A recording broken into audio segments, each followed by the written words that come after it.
पुत्री,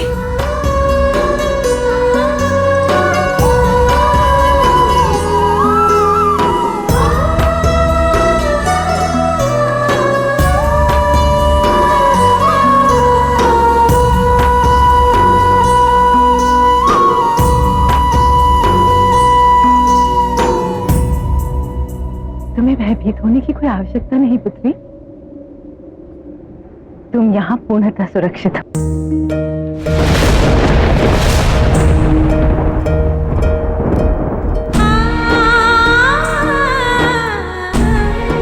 धन्यवाद माता, बहुत बहुत आभार। आपने मेरा परिवार लुटा दिया, मेरी बहन मुझे दे दी। धन्यवाद माता। नहीं वासुकी, इसमें आभार कैसा? संतान की रक्षा करना तो माता का धर्म होता है।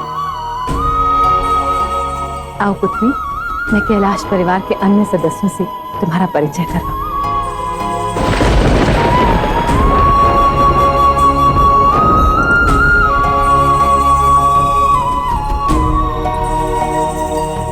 मुझे भी देखना है कैसी है वासुकी की बहन।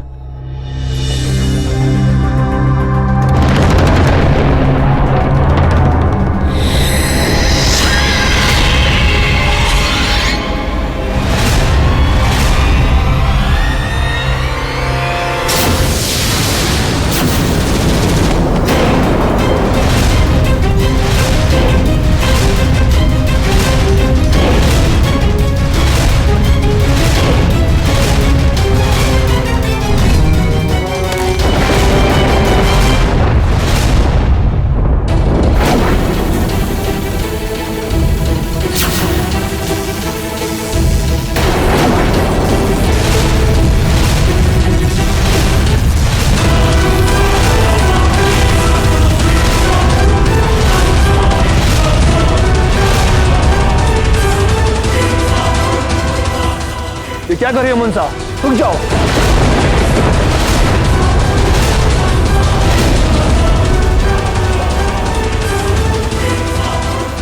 शांत हो जाओ मनसा।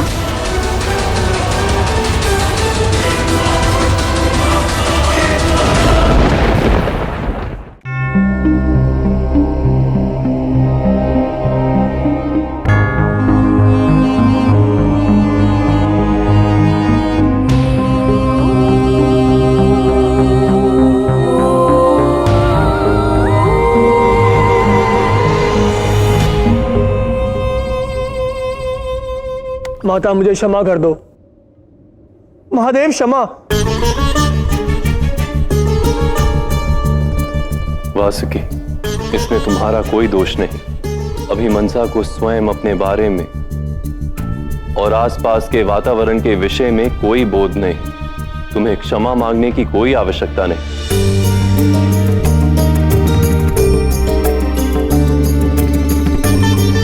महादेव उचित कह रहे हैं वासुकी, क्षमा याचना की कोई आवश्यकता नहीं।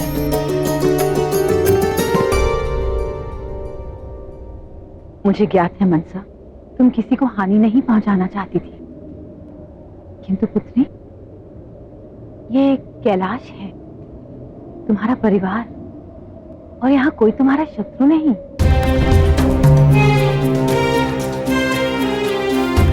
आओ, ये नंदी है, महादेव के गण, और ये है कार्तिकेय, तुम्हारे ज्येष्ठ भ्राता, और ये है गणेश, तुम्हारे दूसरे ज्येष्ठ भ्राता।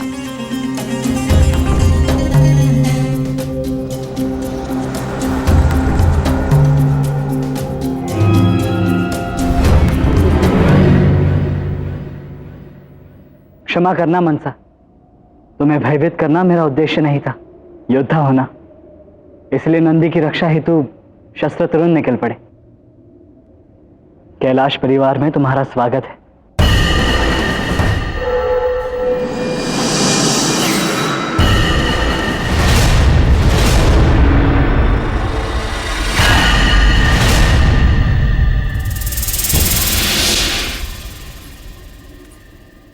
ये नारायण है, सृष्टि के कर्ता धर्ता, मेरे ज्येष्ठ और तुम्हारे मामाश्री।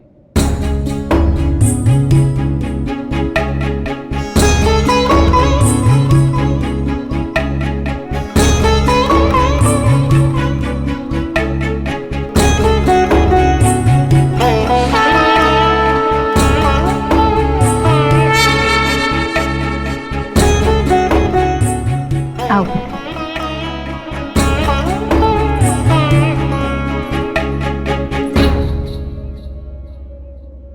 ये महादेव हैं, जिनके तेज से तुम जन्मी हो।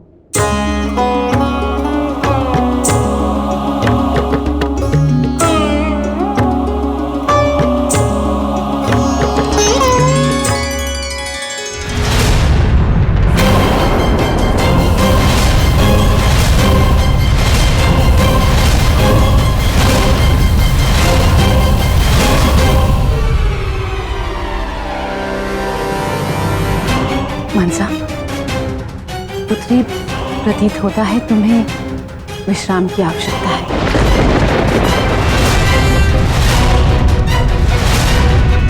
बासुकी,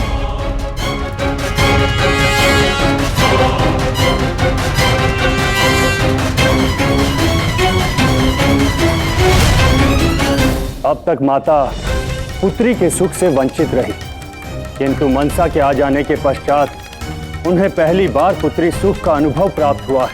उन्हें तो यह भी आभास नहीं कि भले ही मनसा वासुकी की बहन, किंतु उसमें व्याप्त हलाहल संपूर्ण नागलोक के हलाहल से भी अधिक, और ऐसी शक्ति संपूर्ण संसार के लिए घातक सिद्ध हो सकती है। मुझे ही संसार की रक्षा करनी होगी, और यही नहीं, महादेव और माता पार्वती की भी उनकी इस संतान से रक्षा करनी होगी। परंतु कैसे इंद्रदेव?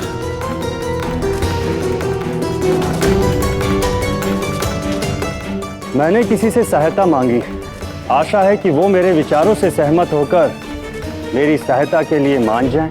परंतु हमारी सहायता कौन करेगा देव? मैं।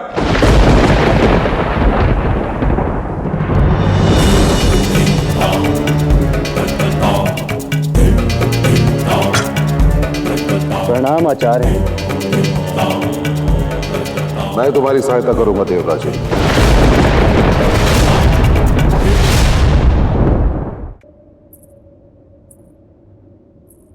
ये कैसे संभव है महादेव? आप मनसा के जन्मदाता हैं, आपने उसकी रचना की, तो फिर आप ही को देखकर उसके व्यवहार में यूं परिवर्तन क्यों? मनसा की व्याकुलता और विचित्र व्यवहार का कारण है मेरे कंठ में समाहित हलाहल। मनसा भी अपनी शक्तियों से अनभिज्ञ है, इसलिए उसके लिए भला यही होगा कि मैं उससे दूर रहूं, क्योंकि जब जब वो मेरे कंठ में समाहित हलाहल के सम्मुख आएगी, उसे व्याकुलता और क्रोध का आभास होगा। ठीक है महादेव, यदि मनसा के हित के लिए आप उससे दूर रहना चाहते हैं, तो अब मनसा की सुरक्षा का उत्तरदायित्व मेरा। वो एक नवजात शिशु से सीधा युक्ति बनी, उसे उचित अनुचित का सांसारिक ज्ञान भी नहीं। तो जब तक मनसा स्वयं और स्वयं में निहित शक्तियों से अवगत नहीं हो जाती, मैं उसके साथ ही रहूंगी।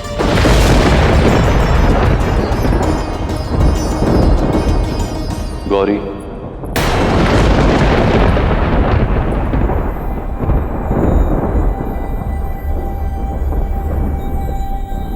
जानता हूं तुमने पहली बार पुत्री का प्रेम पाया है,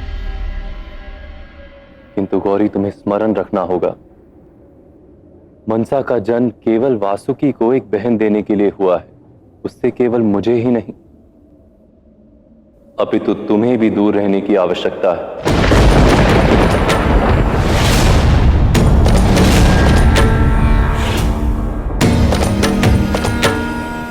भगवान हो या मनुष्य, माता पिता बनने के साथ साथ बहुत कुछ सीखना पड़ता है गौरी। तुमने पंचकोश क्रिया के माध्यम से मनसा को शारीरिक स्वरूप दिया, किंतु अभी उसकी यात्रा है जिस पर उसे स्वयं अग्रसर होना होगा और हमें पीछे हटना होगा। और यदि फिर भी हम उसके जीवन और उसके निर्णयों में हस्तक्षेप करते रहेंगे तो उसका फल संपूर्ण सृष्टि को वहन करना पड़ेगा। इसलिए मनसा के लिए उचित होगा कि वो अपने कर्म पथ का चुनाव स्वयं करे, परिणाम चाहे जो भी हो। उचित कहा आपने। मैंने यहां आने से पूर्व ही अपनी योजना आरंभ कर दी थी। आपके कहने का तात्पर्य क्या है ऋषिवर? मेरे 2 दानव जिनके पास विशेष शक्तियां हैं, वरदान है, अभी तक कैलाश पहुंच गए होंगे। उत्पल और वितल।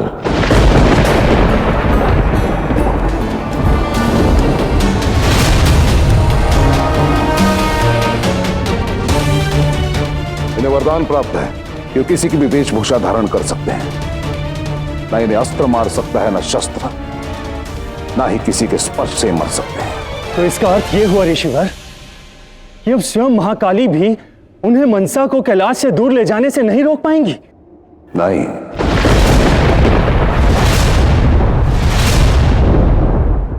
मनसा बहन, हमें कैलाश से प्रस्थान करना होगा।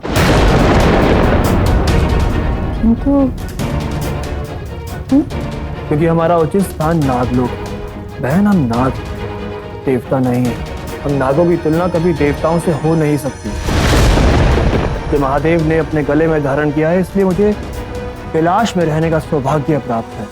किंतु सत्य ये है कि हम नाग कभी देवताओं से अपनी बराबरी नहीं कर सकते, और ये सत्य हमें स्वीकारना होगा। बहन,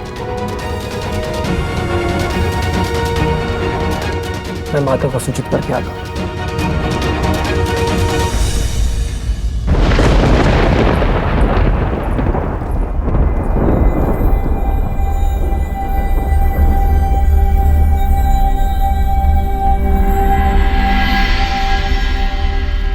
क्या हुआ वासुकी?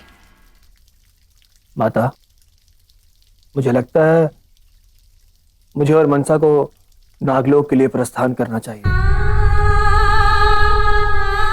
मनसा भी अब कैलाश त्यागने के लिए सच है।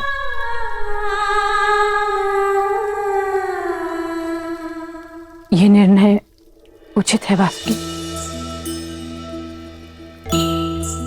मैं भी स्वयं को यही समझाने का प्रयास कर रही हूं कि अब मुझे मनसा के जीवन पथ से दूर होना होगा और उसके भविष्य के निर्णय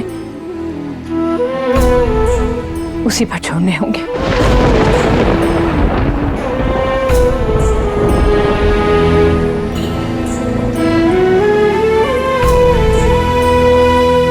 किंतु क्या कर?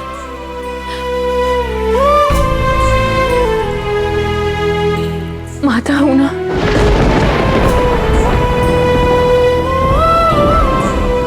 पर अब जब मनसा स्वयं नागलोक जाने की इच्छुक है तो मुझे उसके इस निर्णय से कोई आपत्ति नहीं।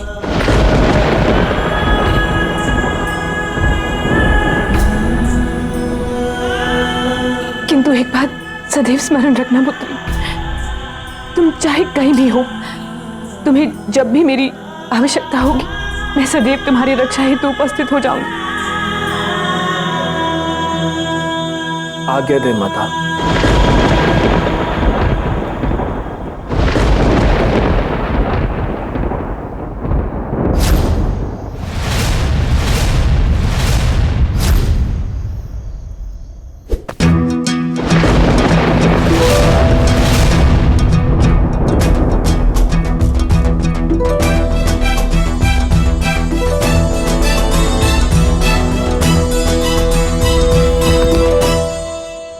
तुम बहुत समय से चिंता में व्याकुल और डूबे हुए हो। चलो आओ, थोड़ी क्रीड़ा करें। नहीं ज्येष्ठ, मेरा मन नहीं है। अच्छा, तब भी नहीं यदि विजेता को 100 मोदक खाने को मिले, वो भी अकेले?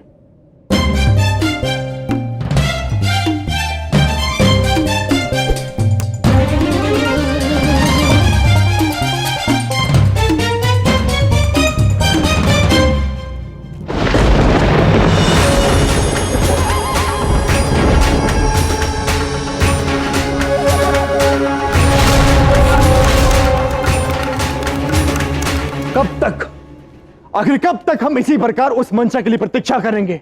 मैं तो कहता हूं इन पर अभी प्रहार करते हैं, तत्पश्चात उस मंशा को ढूंढने के लिए प्रस्थान करते हैं। संयम रखो, मंशा अवश्य आएगी और इन मूर्खों को इस तुच्छ सी गेंद से क्रीड़ा करने दो।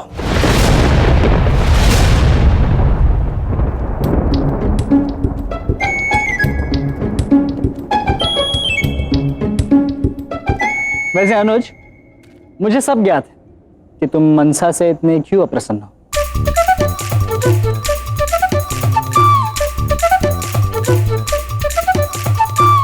कदाचित अब तक तुम परिवार में सबसे छोटे थे, सबका प्रेम, सबका ध्यान केवल तुम पर ही था। किंतु अब परिस्थिति थोड़ी सी बदल चुकी है ना? नहीं ज्येष्ठ, ऐसा नहीं है। माँ ने जिस प्रकार मेरी रचना की, मेरी उत्पत्ति और उसी के कारण आने वाली शुभ और अशुभ घटनाओं का आभास मुझे पहले ही हो जाता है, और आज जो घटा उससे मुझे स्पष्ट संकेत मिल रहे हैं कि मंशा अवश्य किसी बड़े संकट का कारण बनेगी। मंसा, मंसा, मंसा।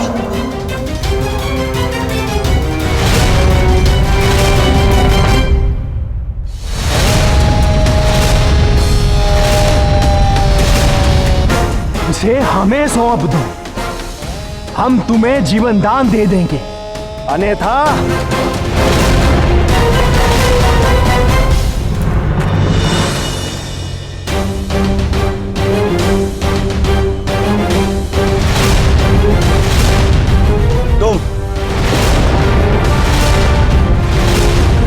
तुम दोनों तो कुछ क्षण पहले एक गेंद से क्रीड़ा कर रहे थे, जाओ वही करो। हमसे युद्ध करोगे तो निश्चित ही परास्त हो जाओगे।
सुझाव दिया था तुम्हें, जाओ पुनः क्रीड़ा करो। तुम्हारे ये शस्त्र निरर्थक हैं।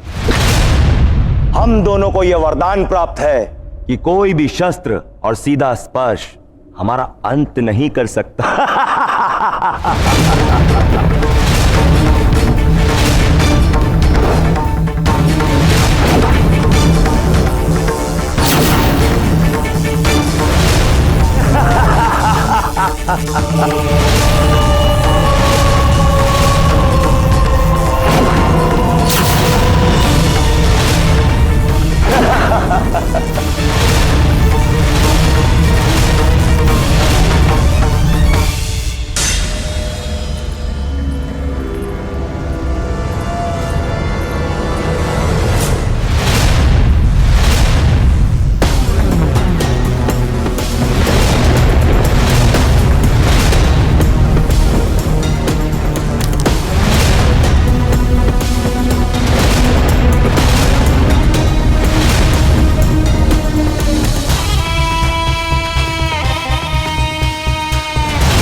रुक जाओ।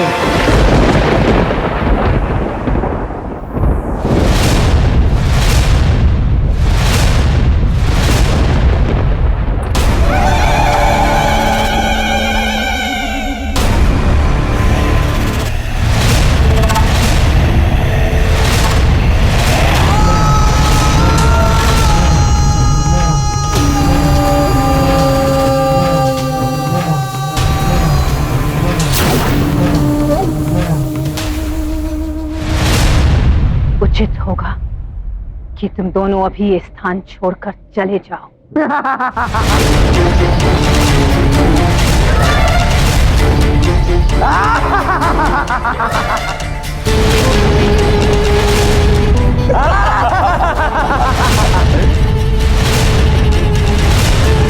तुम्हारे खटवांग द्वारा कई असुरों का संहार हुआ होगा, किंतु महाकाली हमें उससे कोई हानि नहीं पहुंचेगी। तुम्हारा अंत करने के लिए मुझे किसी शस्त्र की आवश्यकता नहीं।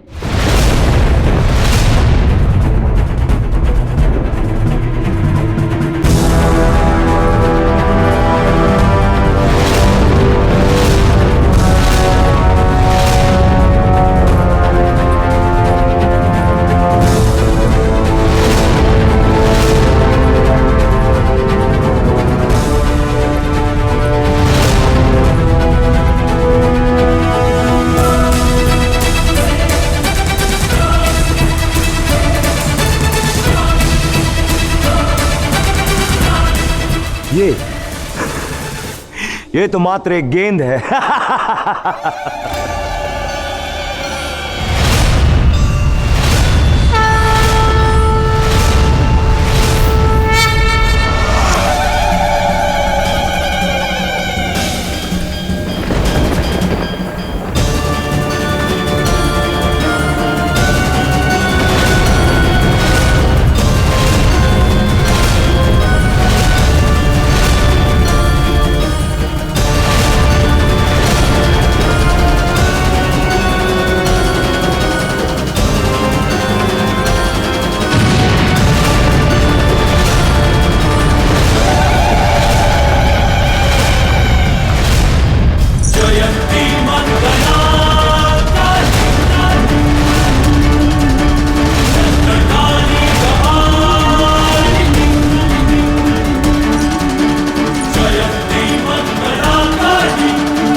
उत्पल और विदल को अंत तक पहुंचाने का ये अनूठा मार्ग तुमने चुना गौरी।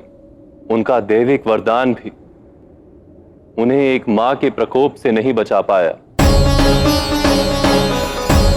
तुमने संसार में पुनः ये उदाहरण प्रस्तुत किया है कि यदि एक मां के समक्ष उसकी संतान को कोई पीड़ा या हानि पहुंचाने का प्रयास करेगा तो मां ना केवल अपनी संतान की ढाल बन सकती है अपितु उस दुष्टता का अंत भी कर सकती है। और आज से इस स्थान को संसार कांडुकेश्वर के नाम से स्मरण रखेगा और जो भी शिवलिंग की आराधना करेगा वो महादेव और मेरी कृपा का पात्र होगा।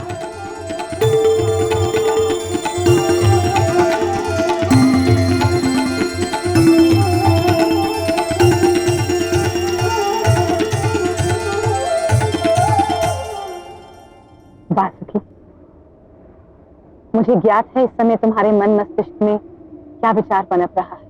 उत्पल विदल के इस आक्रमण के पश्चात मैं मनसा को सुरक्षा हेतु कैलाश में ही रहने के लिए बाध्य करूंगी, किंतु मैं ऐसा नहीं करूंगी।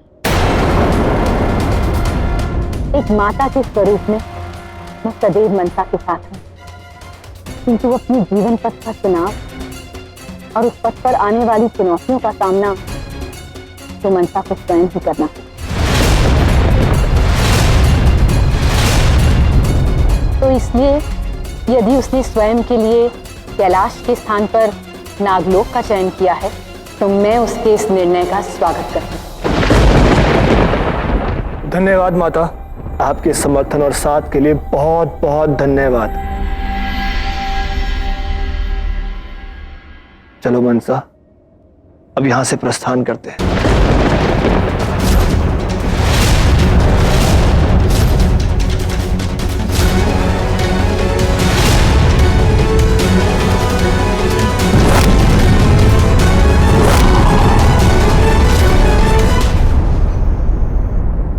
मैं कहीं नहीं जाऊंगी।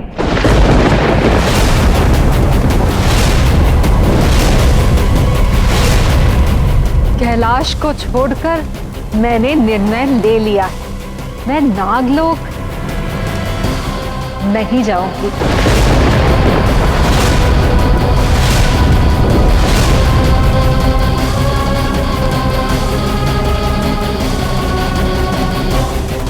मुझे यही रहना है, माता के पास।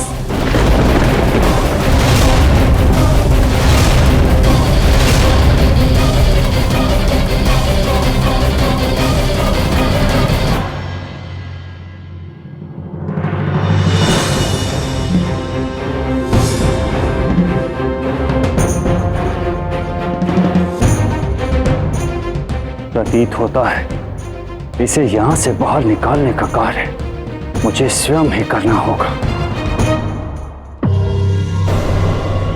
जिस प्रकार विष विष को काटता है उसी प्रकार तुम्हारी माता से ही तुम्हारा अंत करवाऊंगा मैं।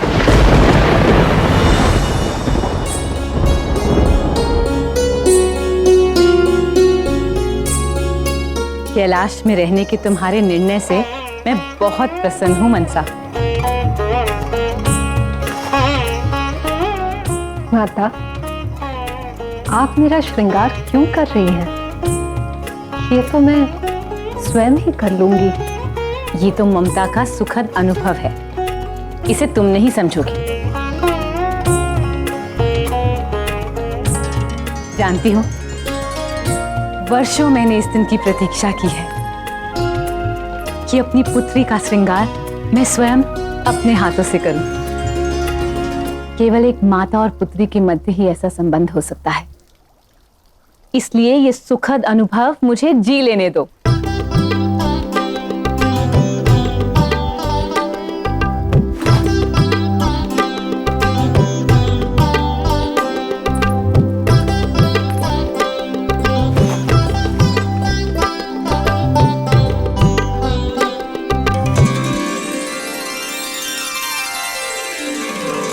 यही तो मैं कह रही थी, गणेश और कार्तिकेय से मैं ये अपेक्षा नहीं रख सकती। तुम विशेष हो मनसा, बहुत विशेष।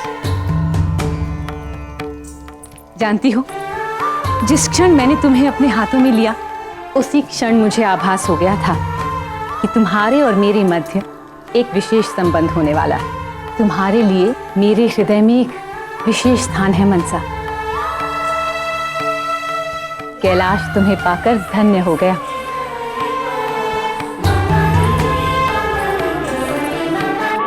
माता, आप जिस तरह मेरी प्रशंसा कर रही हैं, कह रही हैं कि मैं विशेष हूं, किंतु आप तो अद्भुत हैं। जिस तरह आपने उत्पल और विदल का संहार किया, वो भी बिना किसी शस्त्र के, मुझे तो पूर्ण विश्वास है कि समस्त संसार में आपके अतिरिक्त कोई नहीं कर सकता। नहीं पुत्री, ऐसा नहीं है। जो कुछ मैं कर सकती हूं, वो तुम भी कर सकती हो। जानती हो, संसार की हर स्त्री में महाकाली का एक अंश होता है। इसलिए जो मैंने किया, वो सब कर सकते हैं। और तुम तो मेरी पुत्री हो। अपने सामर्थ्य के बल पर तुम कुछ भी प्राप्त कर सकती हो।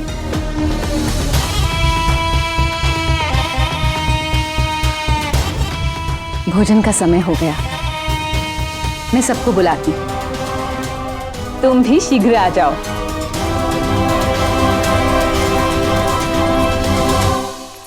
कैलाश तुम्हें पाकर धन्य हो गया। जो कुछ मैं कर सकती हूँ, वो तुम भी कर सकती हो।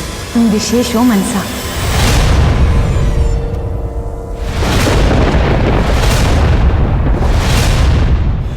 महादेव, पार्वती अभी मनसा के प्रति ममत्व में खोई हुई है और उनके शब्दों का अर्थ मनसा ने अपने अनुसार ही समझ लिया।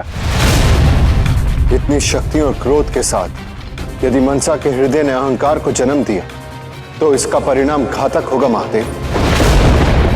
मैं भविष्य के लिए चिंतित हूं और आज ऐसी ही चिंता मैं आपकी आंखों में भी देख रहा हूं।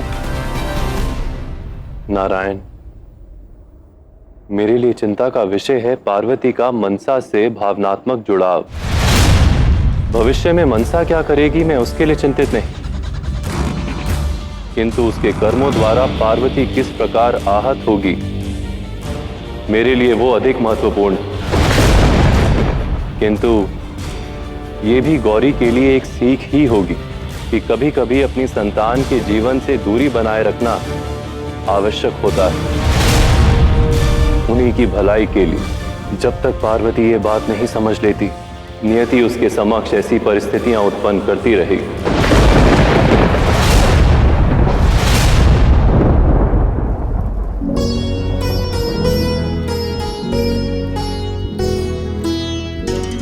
माँ, पिताश्री भोजन पर क्यों नहीं आए? इस समय जो भविष्य तुम मनसा के साथ देख रही हो सकता है ठीक उसके विपरीत। पुत्र, महादेव और मैं इन सबके भोजन करने के पश्चात भोजन ग्रहण करेंगे। तुम भोजन ग्रहण करो।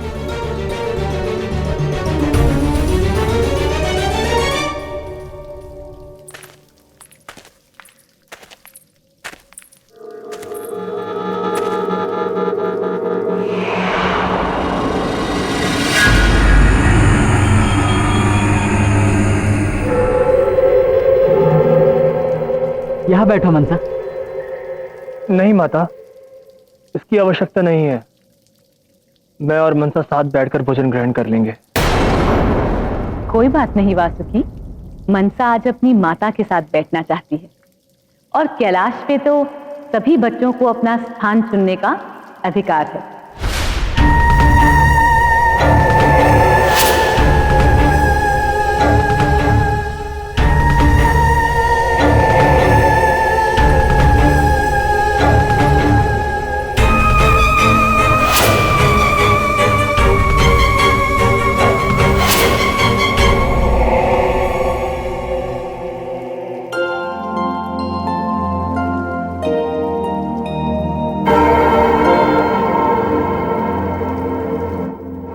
ये ज्येष्ठ को गज का मुख क्यों मिला माता?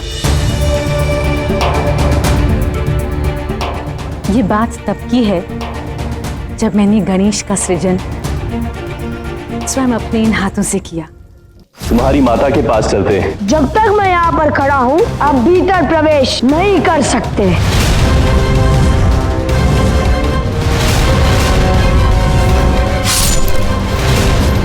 और इस प्रकार गणेश गजानन और शुभता का प्रतीक बना।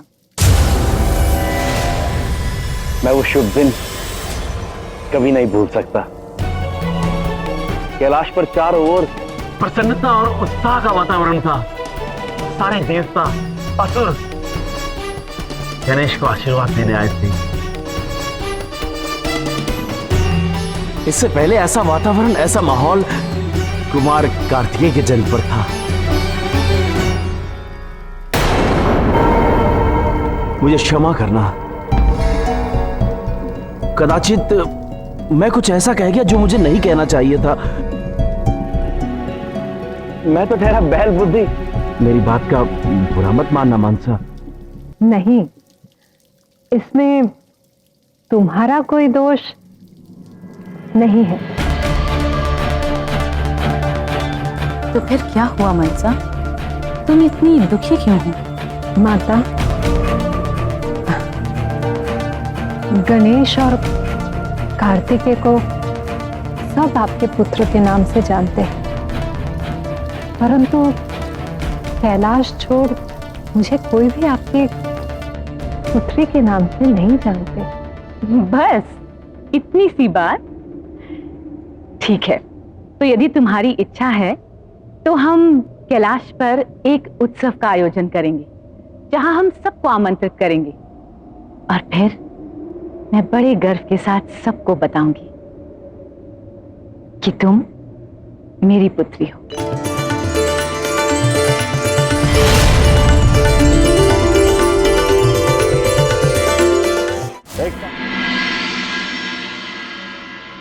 मनसा, तुम्हें अपनी मर्यादा समझनी होगी। माता पार्वती, महादेव तुम्हें अपनी संतान की तरह मानते हैं। इसका अर्थ यह नहीं है कि तुम उन पर अपना अधिकार जताओगी।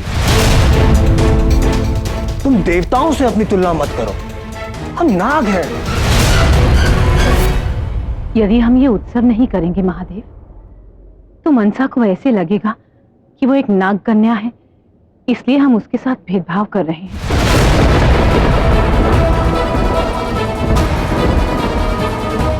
और मैं नहीं चाहती कि वो ऐसा सोचे।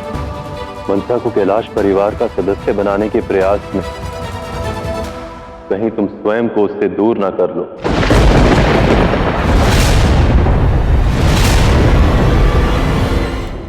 ज्येष्ठ, तुम मुझे माता पार्वती से दूर करने का प्रयास क्यों करते रहते हो? ऐसी बात नहीं है मनसा, मैं केवल इतना चाहता हूं कि तुम अपनी आकांक्षाओं को सीमित रखो। माता ने तुम्हें जो इतना प्यार दिया है। माता ने स्वयं मुझसे कहा था कि मैं विशेष हूं। तो क्या हुआ कि मैं एक नाग कन्या हूं? इससे सत्य तो नहीं बदल जाता कि मुझ में महादेव और माता की शक्तियों का अंश है। और माता ने स्वयं मुझसे ये भी कहा था कि कैलाश मुझे पाकर धन्य हो गया है। ज्येष्ठ, मैं कोई छोटी बालिका नहीं हूं। मैं समझती हूं कि मैं क्या कर रही हूं।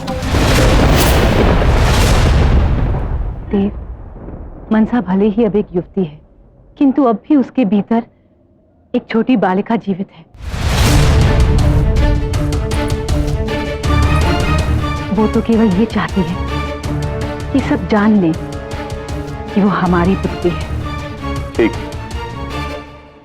यदि तुम्हारी यही मंशा है तो मैं तुम्हें नहीं रोकूंगा, किंतु कई बार एक ही परिस्थिति को समझने में माता पिता और संतान के दृष्टिकोण में अंतर होता है। तुम्हारे लिए इस उत्सव का कारण है मनसा को कैलाश परिवार का सदस्य बनाना, किंतु कदाचित मनसा इस उत्सव को किसी और दृष्टि से देख रही है।